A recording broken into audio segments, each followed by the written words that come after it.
waxaan u sheegaynaa inuu ka diganaa dadka garoonka timcada albaabka dabadegan wasaaradda ciyaaruhu inaanay yeelayn in albaabka la xidho waana la banaynaya hadii la yiraahdo sida ugu dhaqsaha badan ayaana aan u banayn doonaa waxaan u nimi inaan u sheegno dadka in wasaaradda dhalinyarta ee ciyaaraha ay ilaashanayso dhulkii iyo garoomadii ay wasaaradda dhalinyarta ee ciyaaruhu ay lahayd.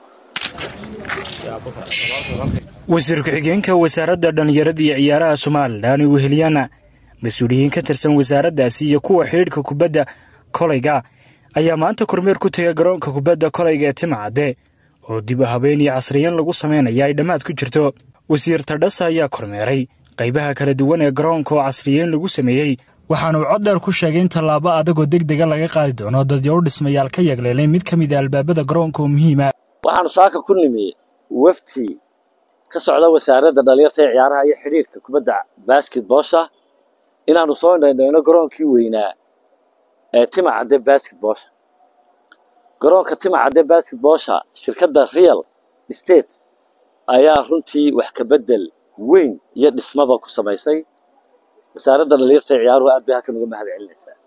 garoonka Timcade kamida garoomada kaliya ee basketka madiga ah ee Soomaaliland maanta ay leeyihiin dhalinyarta basketball ciyaarta waxa lagu sameeyay intii muddooyinkii u dambeeyay dib u habeyntii ugu casriyeysnayd oo runtii ka muuqata tarabuunka haday iftiiminta noqoto haday qaybta VIP-da noqoto haday qolalka lagu meeranayo musqulaha gudaha bay noqoto waxa ka muuqata runtii dib u habeyn weyn baa ka muuqata.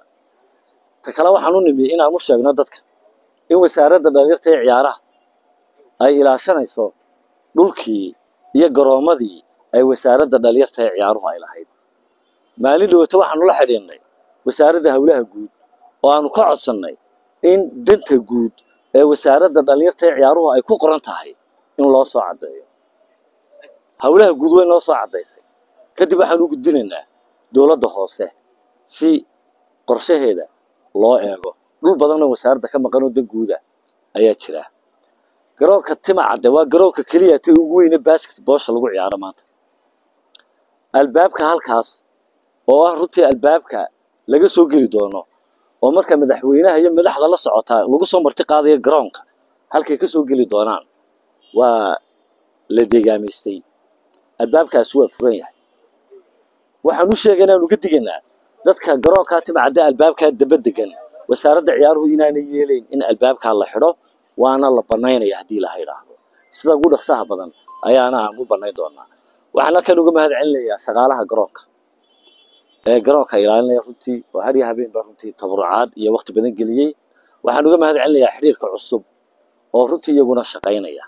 wasiirka dhalinyarta ee ciyaaraha iyo waftigu hogaaminaya bariga ayay ku maqnaayeen. tartankii horyaalkii gobolka Sanaag bay soo fureen. istiraatiijiyadii bay soo fureen.